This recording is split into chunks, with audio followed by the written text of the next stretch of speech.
Is dit reg? Dankie julle, goeiemôre.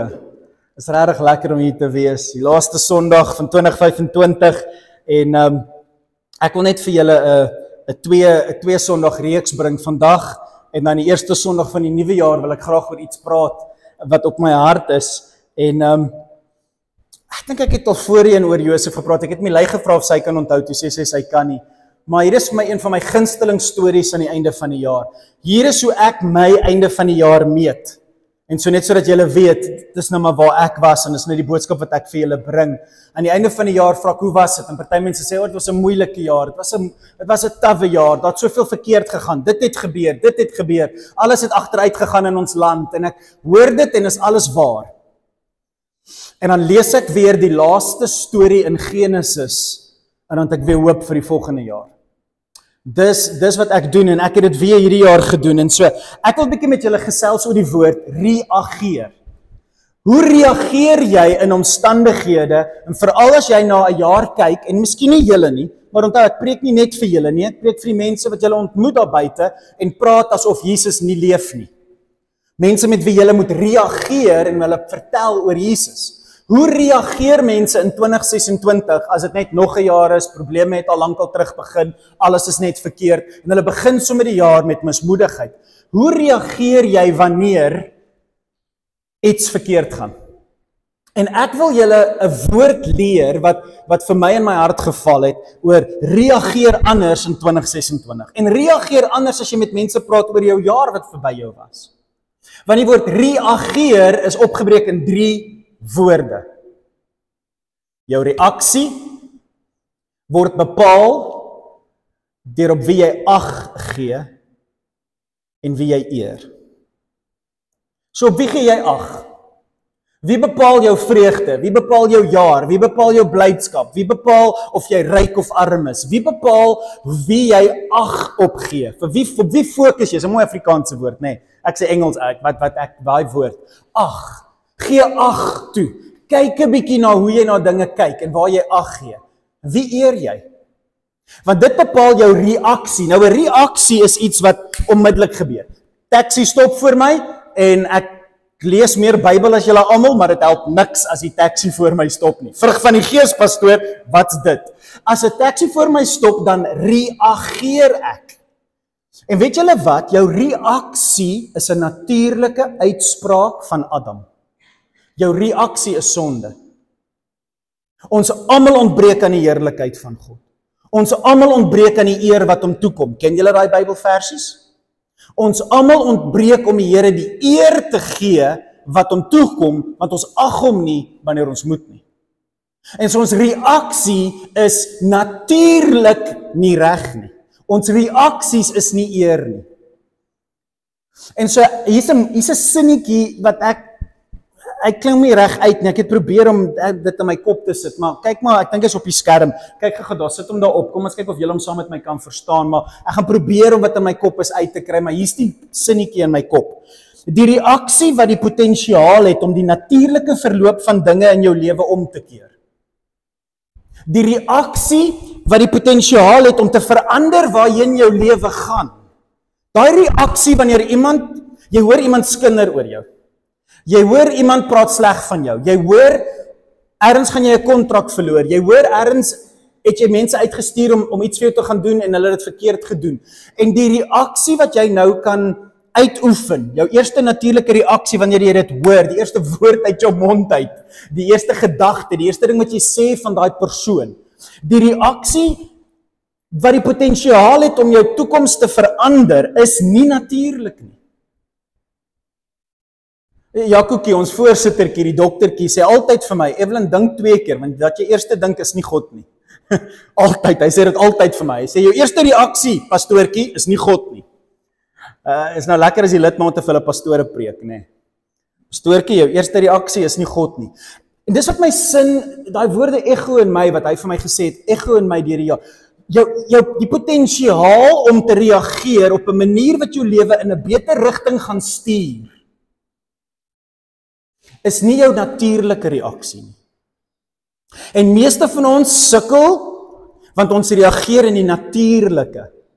En ons dink, ek is 'n kind van God, ek gaan kerk toe, ek lees my Bybel so nou en dan, en ek bid so nou en dan, en so wanneer iets gebeur en ek reageer, dan ek is mos 'n Christen. En nee, jy's Adam. Jy het 'n redder nodig, op wie gee jy ag? Want op wie jy ag gee voordat jy reageer, bepaal wie jy eer met jou reaksie. Maak dit sin, daai woord reageer? Die volgende skyfie, sit hom maar weer op. Maak dit sin, want as jy daai verstaan, dan okay, as jy dit nie verstaan nie, druk ons koffie later. Okay. Ek sê maar ek julle wil los. Dis al wat ek julle wil los. Ek wil hê julle moet gaan meer dink in die jaar wat kom, of die laaste paar dae van 2025.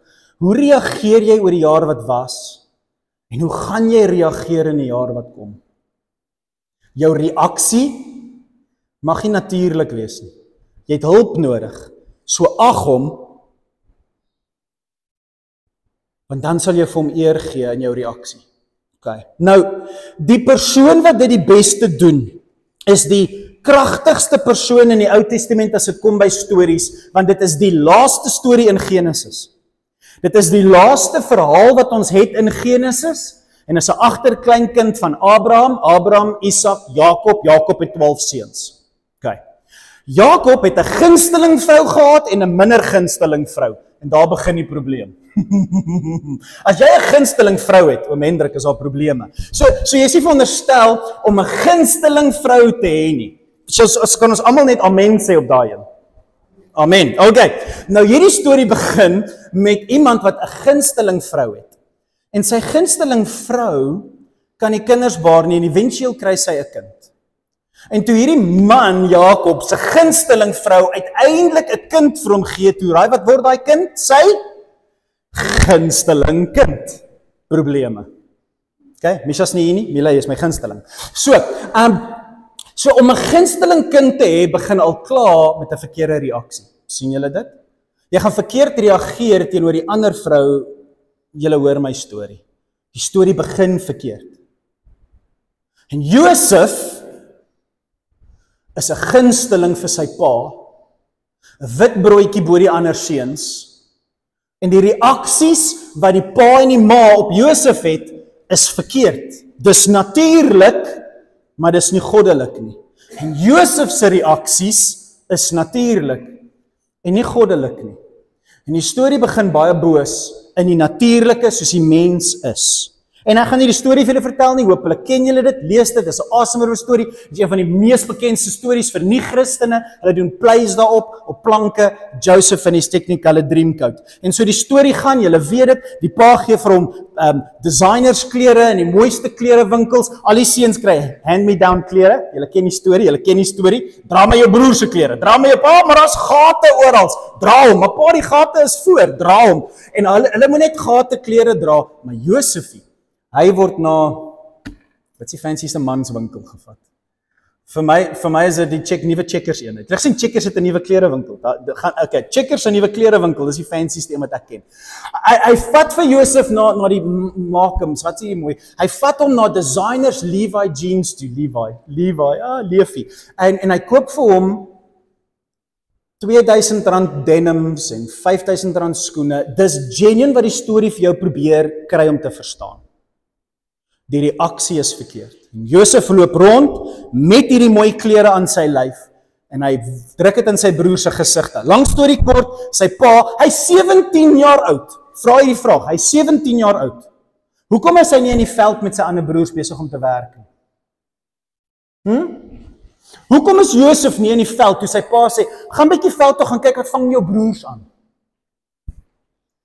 Want toe Josef opdag by sy broers, is sy broers se eerste reaksie, het pa jou gestuur om op ons te kom spaai. Hulle kan nie stout wees en in die dorp se donker straatjies gaan kuier, want Josef gaan vir pappa vertel.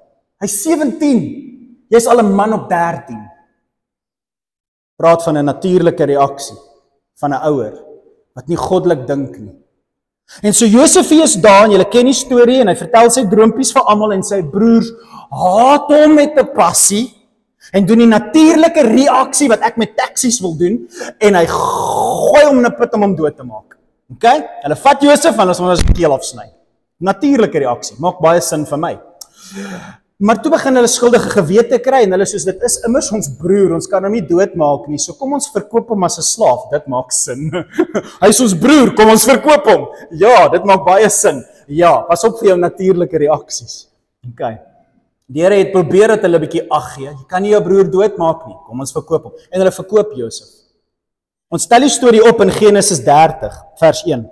Genesis 30 vers 1. Die Ismaelitiese handelaars het vir Josef Egipte toe gebring. Daar het Potifar, 'n amptenaar van Farao en hoof van die Farao se leiwag. So hierdie is 'n monster. Hierdie man is 'n boelie bo boelies. As jy nie verstaan wat 'n boelie is nie, Potifar.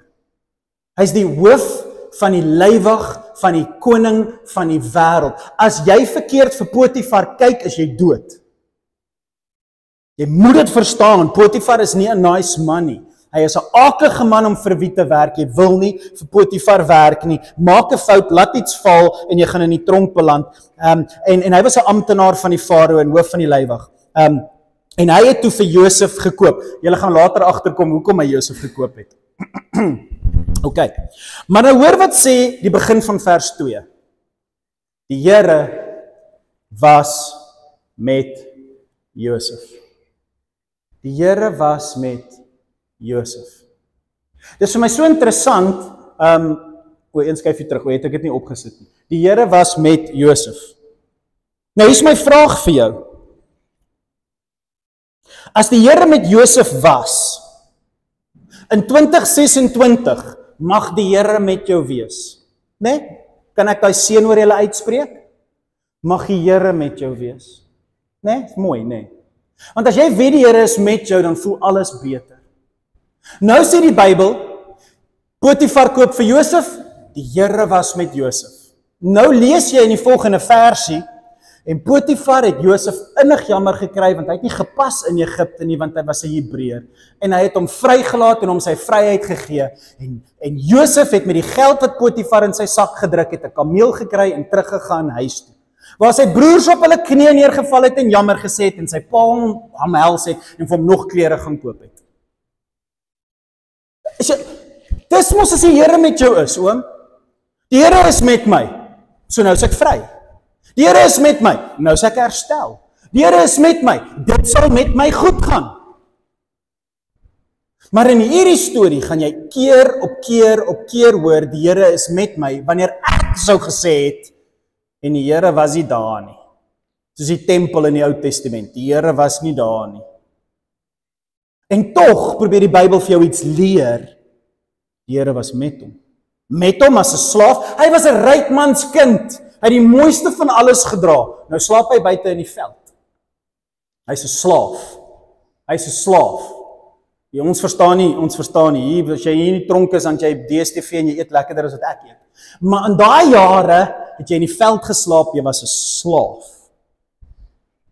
Vers 2, die Here was met Josef, sodat dit met hom goed gaan. Hy's 'n slaaf. Hoe goed kan dit met 'n slaaf gaan? Wel, kom ons vind uit. Dit het met hom goed gegaan in die huis van sy Egiptiese meester. Hoor die ironie van die Bybel. Hy wil hê jy moet onthou, hy het nou 'n meester.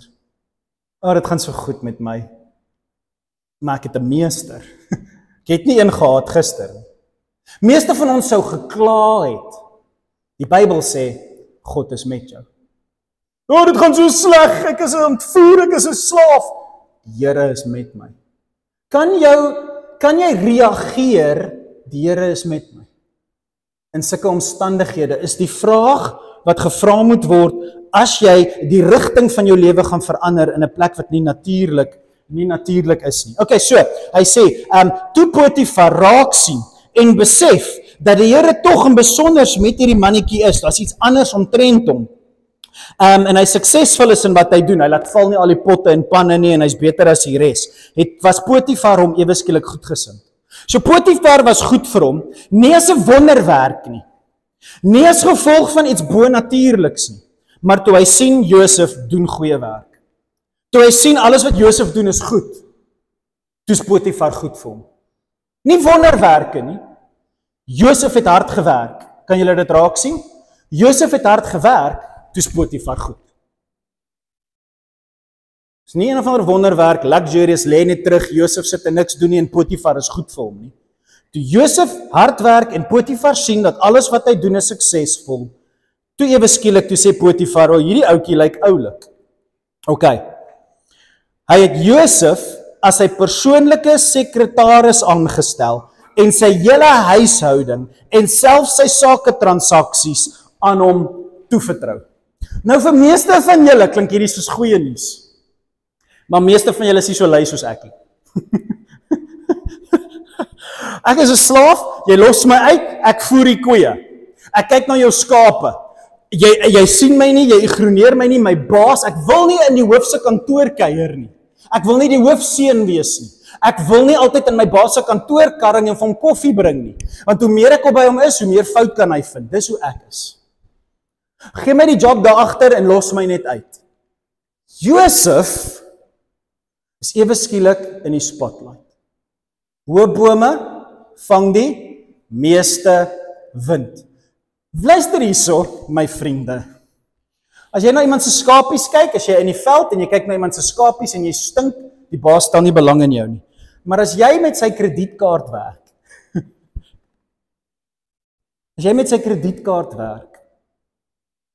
ewe skielik slaap Josef, nou dis nie in die Bybel nie, dis ek. Dis my natuurlike reaksie. Hoe goed slaap Josef in die aand? Hy is in beheer van die kragtigste man in die wêreld, naas die farao, se huis, se saketransaksies, se besigheid, vir doen en salate en inkom en uitkom. Hoe goed slaap Josef? Elke krisisie wat opdaag, wie moet die krisis oplos? Josef. En almal is soos, wow, kyk hoe goed is die Here vir hom. Hy werk hom nou mors dood. By die huis het hy designers klere gedra en koekies gebak saam met sy ma en gaan spaai op sy boeties. Nou slaap hy nie. Die Here is met jou.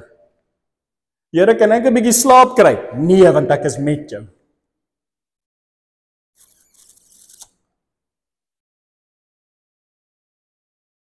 Genesis 30 vers 5.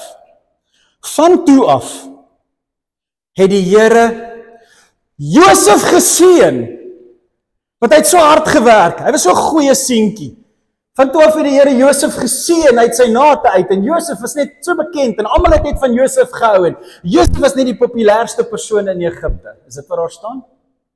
Van toe af het die Here wie geseën? Boelie. Die boelie wat hom nou alles gee om te doen. Hoor wat sê die Bybel, want as jy dit mis, gaan jy verkeerd reageer wanneer dit in jou jaar gebeur, volgende jaar. Josef is in 'n plek waar hy nie wil wees nie, en hy werk hom mors dood, en die Here besluit om die slawemeester te seën, en van toe af het die Here Potifar geseën. Hoor hierdie woorde, want die Here druk dit in jou in, hy gaan dit 3 keer doen. Ek gaan vinnig deur die ander gaan, want julle gaan die punt verstaan. Die huishouding het glad verloop, Potifar se boerdery het vooruit gegaan, daarom het Potifar hom aangestel oor alles wat hy besit. Dis nie die Here se seën nie, dis 'n wrede besigheidsman wat soos, well, dis lekker, gaan doen nog werk. Ken jy iemand, want ek weet niemand van julle nie, maar ken jy iemand wat in 'n company sit, hulle doen goeie werk, dan kom die baas, dan sê die baas, jy doen seker goeie werk, ons gaan vir jou nog 'n bietjie werk gee. Doen nou daai persoon se werk, en doen nou daai persoon se werk. En as jy dit weer sien, doen jy 4 mense se werk. Maar die Here is met my. Kyk hoe hard werk ek. Almal gee net vir my al hulle werk. Die Here is met my. En ek dink by myself, ons mis hierdie storie. Potifar gee vir Josef meer en meer werk, want why not? Dis wat boelies doen. Dis wat wrede baase doen. Hy's nie 'n goeie ou nie. En arme Josef moet hom doodwerk, want hoe sê jy nee? Jy kan nie nee sê nie. God is met my. En daarom het Potifar hom aangestel oor alles wat hy besit. Met Josef aan die stuur, wie sien julle dit? Met Josef aan die stuur het Potifar, nie Josef nie, Potifar, geen bekommernis gehad nie. Behalwe om te besluit wat hy wil eet. Nou is hy soos Josef was toe hy by sy pa gebly het. Mama, wat eet ons? Is die kos al reg? Al wat Potifar oor omgee is wat hy eet, want Josef doen alles. Hardloop rond soos 'n malhonder. Maar die Here is met Josef. Maar die Here is met Josef. Klink asof die Here met Potifar is. Hoe reageer Josef in so 'n situasie?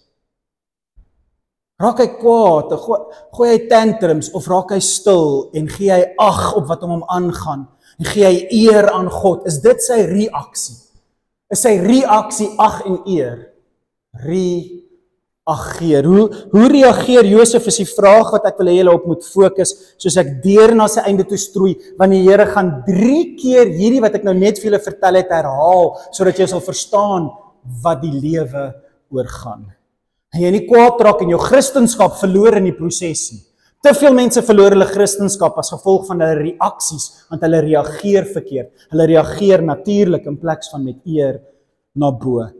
Sy handewerk bring vir hom bevordering. Sy eie hande arbeid bring vir hom bevordering. Dis nie wonderwerke nie en is nie lekker nie. Wat sal jou reaksie wees in so 'n situasie? Sal jy die Here nog kan eer en sê hy is met my? Want as jy Jesus waarlik volg, dan reageer jy pas aan, as jy kan, kom jy weg uit die situasie, jy maak seker jou boelies maak jou nie dood nie, jy maak seker jy tyd vir jou familie en jou gesin, al die goed is belangrik, maar jou reaksie is altyd een van, Here, ek eer jou deur my swaar kry, en dis wat Josef anders gemaak het, hoekom sy storie so groot is in Genesis. Hy het nie 'n natuurlike reaksie gehad nie, hy het 'n Christus reaksie gehad, hy was 'n Christen, hy het soos Christus gereageer. Genesis 30 vers 6. Josef was goed gebou en baie aantreklik. Hoekom het Potifar hom gekoop? Want hy was 'n sexy mannetjie. En hy het 'n six-pack gehad en hy was aantreklik en hy was gespierd. Dis al hoekom Potifar hom gekoop het, sê die Bybel. Want hy was 'n hardwerkende mannetjie, hy was nie lui nie en hy het nie vir Kersfees te veel geëet nie. Hy was 'n aantreklike mannetjie, sê die Bybel vir ons, okay? Hoe vernederend vir 'n aantreklike man, sterk en gespierde Joodse ou, om 2 keer in 'n slawemark naak, poedelnaken te gaan staan en verkoop te word.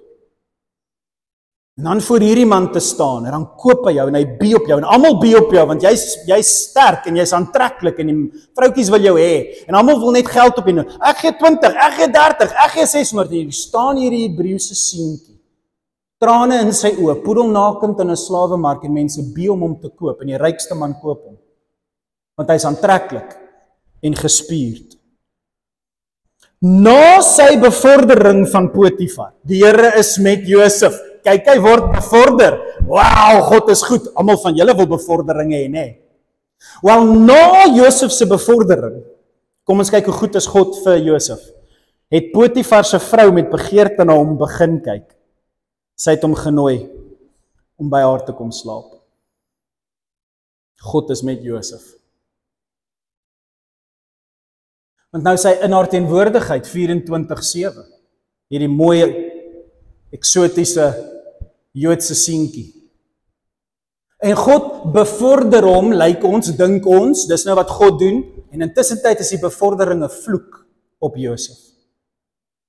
Wat doen jy as die sterkste man in die wêreld se vrou jou soek? Hoe sê jy vir haar nee, hoe sê jy vir haar ja? Jy's dood of jy ja sê, jy's dood as jy nee sê. Hoe sê jy nee vir die een wat jou besit? Sy besit hom. Sy besit hom. 'n man het hom gekoop vir 'n rede.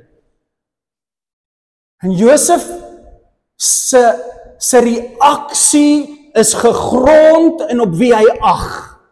Hy ag iemand en dis waar sy eer sal bly, ten spyte van die haglike omstandighede om hom. En hoor hierdie jong mannetjie se reaksie, en ek wonder hoe ons in sulke tye reageer, wanneer ons nie ag gee op die een wat ons moet eer nie. Genesis 30. Maar Josef het geweier. Jy weier nie so 'n persoon nie. Maar Josef ag haar nie. Josef ag nie sy eie lewe nie, want hy gaan nou doodgemaak word. Verseker gaan hy doodgemaak word. Hy het al gesien hoe ander slawe doodgemaak word. Julle ken die storie. Die bakker was op 'n paal gehang en die voëls het sy oë kom uitpik. Hierdie was 'n wrede tyd. Lewe was niks. Josef weet hy gaan doodgemaak word. Hy staan en hy weet hierdie is sy laaste asem. Nee, sê hy vir haar. Nee, kyk, my meester vertrou my met alles in sy huis. Hy het niks van my weerhou nie behalwe vir u, omdat u sy vrou is. Hoe kan ek ooit so 'n slegte ding doen? En dan dink jy, ag, Potifar. Nee, hy doen nie. Ek sal mos dan teen God oortree. God? Wat se God? Weet jy hoeveel jaar is Josef al in Egipte? Jy sien, ons lees die storie asof hy Vrydag verkoop is as 'n slaaf en hierdie het Dinsdag met hom gebeur. Hy is al 10 jaar daar. Hy is al 10 jaar daar. 10 jaar, oom. Waar's God? Daar's nie 'n tempel nie, daar's nie 'n Bybel nie, daar's niks om te lees nie. Waar's God? Sy pa het hom nie kom haal nie, God het hom nie bevry nie. Hy sit daar en werk tussen hierdie heidense mense wat haglike dinge doen al vir 10 jaar en nou wil hierdie vrou hom dood hê. En ten spyte van die feit dat dit lyk asof God hom verlaat het en almal hom verlaat het, op die einde van die dag wanneer die tekkie die teer tref en hy gaan sy laaste asem uitblaas, dan sê hy, ek eer nog steeds vir God. Hy is nog steeds die een wat ek ag, en dit sal altyd my reaksie wees. Niks kan dit verander nie, nie eers sy afwesigheid blykbaar nie. Niks kan dit vir my, wat verstaan julle nie? Dis my reaksie. Ek ag die een wat ek eer, dis hoe ek reageer, en dis hoe hy reageer. Hy eindig sy laaste storie, hy gaan nou doodgemaak word, en hy sê, nee, ek sal nie teen God oortree nie, ek sal dit nie doen nie. Laat my dink aan Handelinge 8. Handelinge 8 vers 1, Handelinge 1 vers 8, die Heilige Gees sal op jou kom en jy sal krag ontvang om getuie te wees. Handelinge 8 vers 1. En 'n groot vervolging het oor die disippels van Jesus in Jerusalem toegesak. En hulle was uitmekaar uitgespat en vermoor en doodgemaak. En so ver as wat, gaan lees dit, Handelinge 8. So ver as wat die Christene weggehardloop het hulle die goeie nuus versprei. Dis hoe jy reageer. So ver soos moeilikheid die Christene gevolg het, so ver het hulle die Here geëer. 2026. Die wêreld het mense nodig wat reg reageer. So, storie, Genesis 20. Wat gebeur toe met Potifar? Ek glo nie Potifar het sy vrou geglo nie, want hy sê toe nee, hy hardloop toe weg, sy gryp toe sy jas, skeer 'n stuk van sy jas af, hardloop na haar man toe, kyk, Josef hou my. Ek dink nie Potifar het haar geglo nie, anders sou hy Josef verseker se muur net daar doodgemaak het, maar hy was nogal lief, dink ek, vir Josef, dink aan die storie van Daniël, en hy gooi toe eerder vir Josef in die Farao se tronk. Nou, net voordat jy dink dit is genade, die Farao se tronk is maksimum sekuriteit. Dis waar jy die Farao kwaad maak. Okay? Jy word nie gevoer nie. Die rotte eet beter as jy. Hy word in die Farao se tronk gegooi. Hy kan nie vir sy vrou wys dat hy nie kwaad is vir Josef nie. Die beste wat hy kan doen is gooi hom in die Farao se tronk. Dis hel op aarde. En Josef, wat niks verkeerd gedoen het nie, beland in hel op aarde. Josef, wat nou net God geëer het, kry nie 'n Potifar wat sê, ag, vergewe my vrou, sy's net simpel, ek sal met haar praat, gaan aan met jou job nie. Nee, Josefie kry hel op aarde. Hy gryp Josef en gooi hom in die tronk waar die koning se gevangenes gehou word. En terwyl hy daar in die tronk was die Here met Josef. Was die Here met Josef. Waar was die Here met Josef? In hel. Hoe reageer jy as die Here met jou in hel is? Ek wil vir julle ietsie lees. Job 7. Julle ken die storie van Job. Job hoofstuk 7. 'n Mannetjie wat in hel is. Sy hele lewe val uit mekaar uit. Maar hy wil God eer. Hy wil reg reageer. Maar dit's moeilik. Maklik om te preek, moeilik om te leef. Job help jou verstaan dat Job is nie 'n predikant wat preek nie. Job voel dit. Hoor wat sê Job in hoofstuk 7. Voel dit. Miskien nie vir jou nie. Dit gaan goed met jou, maar jy ken mense wat wegdraai van God en verkeerd reageer. Jy moet hulle leer om reg te reageer. Hoor wat sê Job in hoofstuk 7 vers 17. Wat is die mens dat u so baie aandag aan hom bestee, so met hom is? So baie aan hom bly dink. Want u beproef ons elke môre. Dit voel asof u ons toets elke oomblik. Hoekom laat u my nie net so 'n bietjie alleen nie? Los u my nie net so 'n bietjie uit nie. Al is dit net vir 'n oomblik. En dis 'n baie mooi vertaling. Want die Hebreë sê sodat ek kans kry om my spoeg in te sluk. Dis 'n horrible vertaling en dis die ware vertaling. Los my uit God, ek wil net bietjie my spoeg terugsluk. Los my uit God, jy's met my. Los my uit, ek wil my spoeg terugsluk. Julle ken mense soos dit. As dit nie jy is nie. Los my net uit vir 'n oomblik. Het ek dalk gesondig? Josef het nie 'n sonde gedoen nie. Het ek dalk gesondig? Wat het ek aan u gedoen? U wat die grense, die ganse mensdom raak sien. Waarom het u my geteken? Is ek dalk vir u 'n las? En dan sê hy, ag, kom vergewe tog net my sondes. Kom kry klaar. Josef reageer nie so nie. Miskien het hy so 'n oomblik gehad, selfs Jesus het in Psalm 22 in die donker graf, in die donker kelder van die hoëpriester gelê en gesê, ek is alleen, niemand is met my nie. Almal is teen my. Selfs Jesus het 'n klaglied in die tronk uitgeroep. Gaan lees dit, it's beautiful.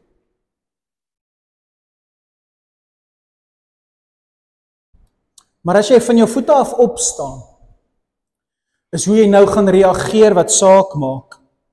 En in Genesis 39 hoor ons hierdie woorde. Die Here was met Josef. Hy het sy getrouheid aan Josef bewys deurdat die tronkbewaarder hom goedgesind is. Nou as jou beste vriend 'n tronkbewaarder is, dan weet ek nie regtig of jy gaan sê die Here is met jou nie. Die Here is met my. Wie is jou beste vriend? 'n Tronkbewaarder. Maar Josef was anders as ek.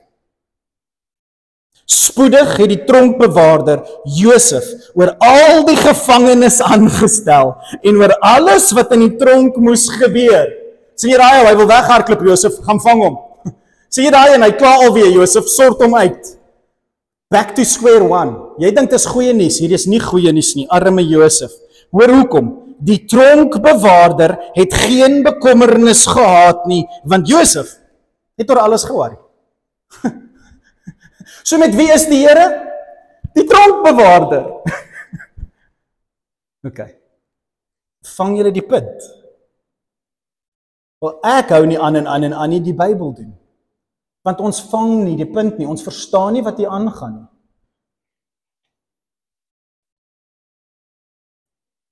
Genesis 40, vers 14. 'n Man beland in die tronk wat vir die farao wyn geskink het en hy het teen wyn gemors en die farao het sy meer verloor en hom in die diepste donkerste sel saam met Josef gegooi. En toe hierdie skinker van die farao daar lê, jy kan hoor Josef is nie gelukkig nie. Josef sit nie in die tronk en sê dis so lekker om die Here te dien in die tronk, dis so lekker om hier te sit. Josef is nie 'n gelukkige seentjie nie, maar hy reageer reg. Want hoor wat sê hy in Genesis 40 vers 14. Asseblief, sê hy vir die skinker. Asseblief, dink aan my wanneer dit weer goed gaan met jou. As die farao jou nou weer uit die tronk uithaal na 3 dae.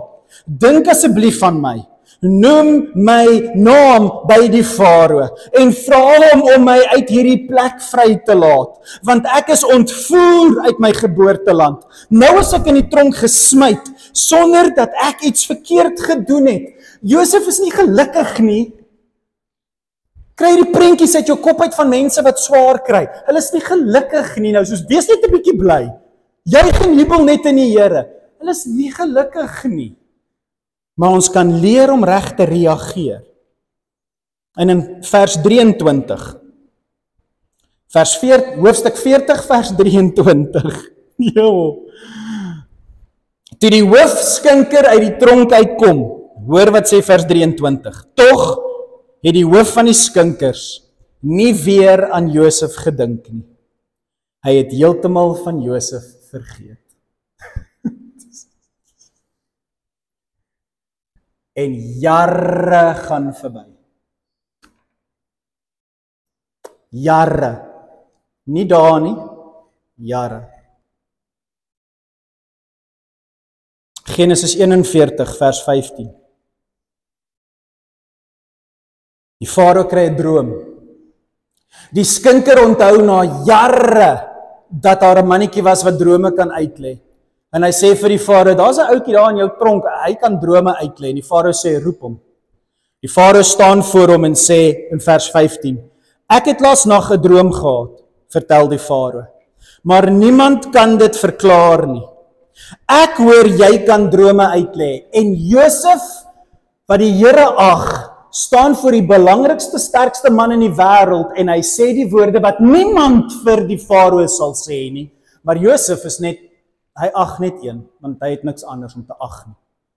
En hy sê vir die belangrikste man in die wêreld, nee, ek kan nie. En daar's 'n uitroepteken aan die einde van hy sin en jy moet hom so lees. Hy staan vir die belangrikste man in die wêreld wat hom kan doodmaak en Josef gee nie eens meer om nie. Hy sê, nee, ek kan dit nie doen nie.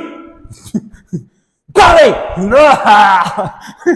Wat sou jy voel? Wat sou jou reaksie wees? Wat sal jou reaksie wees tussen hierdie konfliktelike mense wat jou net hanteer soos hulle wil en net laat jy alles doen?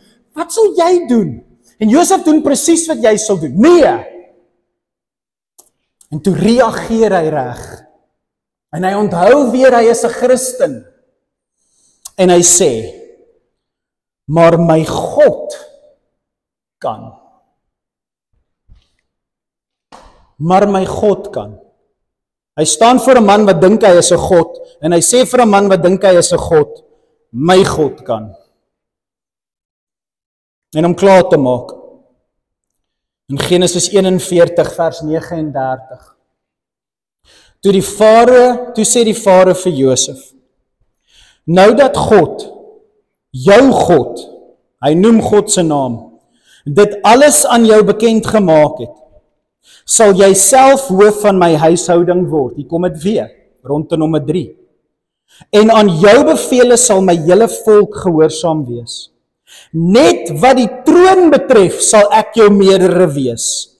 Ek stel jou aan oor die hele Egipte land. En dis nie wat Josef wil hê nie. Hy's 'n Jood. Hy stel nie belang in Egipte nie. Hy stel nie belang in Potifar se huis nie. Hy stel nie belang in die tronk nie. Hy stel nie belang in Egipte nie. Hy wil na sy ma toe gaan. En die Bybel sê, die Farao het oor niks bekommer nie. Want Josef het vir alles gesorg. En so ek eindig my boodskap om te draai na volgende week, na die einde van hierdie storie. Nou het Josef al die gesag in die wêreld.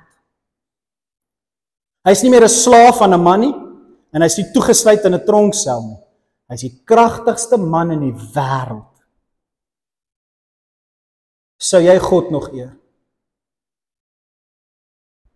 Jy beheer nou 'n heidense land met heidense gode. Jy maak hulle ryk. Farao het die hele wêreld besit toe Josef klaarmaak. Na 7 jare van reën, toe die hongersnood tref, toe besit Farao almal en alles, want al die plase het aan hom behoort. Want almal het by hom kom kos koop. Josef sorg dat die Farao die rykste en belangrikste man in die wêreld word. Waar's God? 'n man wat ander gode aanbid. Waar's God? En nou dat Josef die belangrikste man is en al die gesag het en kan doen wat hy wil, sal jy God dan nou nog eer en ag? Die God wat jou nie kom red het na baie jare nie, sal jy hom nog ag en eer?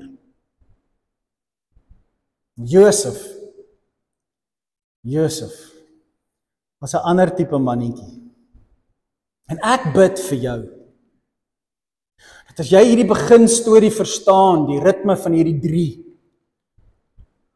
dat God met hom was, dat God met hom was, dat God met hom was, en hy nie noodwendig gekry het wat hy wou gehad het nie, dat hy nie verander het oor hoe hy reageer nie. Mag jy, veral wanneer jy kry wat jy wil hê, gesag, geld, mag, vrede, rykdom, wat ook al, nabyheid, familie, samesyn, mag jy nie vergeet hoe om God te eer nie. Want Josef het nooit vergeet hoe om God te eer nie. Ons sal volgende week daarna kyk. Bobby, ek wil hê jy moet vir ons 'n liedjie kom sing. En ek wil hê julle moet net daar sit en vir jou 'n vraag vra na vandag se storie. Kla ons dalk te veel oor te min? Ons het so baie om voor dankbaar te wees. Josef het niks gehad om voor dankbaar te wees. En elke kans wat hy kon kry, het hy oor God gepraat. Hy het nooit opgehou om God te eer in sy omstandighede nie. My gebed vir jou aan die einde van 2025 is, mag jy so klein bietjie van daai gees van Josef kry. Want volgende week gaan ons agterkom, daai gees is dieselfde gees wat in Jesus was. En Josef se einde is dieselfde as Jesus se einde. En so ek bid dat jy 'n Christen sal wees. En sal toelaat dat God sy werk deur jou doen. Luister na hierdie mooi lied en maak dit 'n gebed in jou hart en vra die Here om met jou te wees in 2026.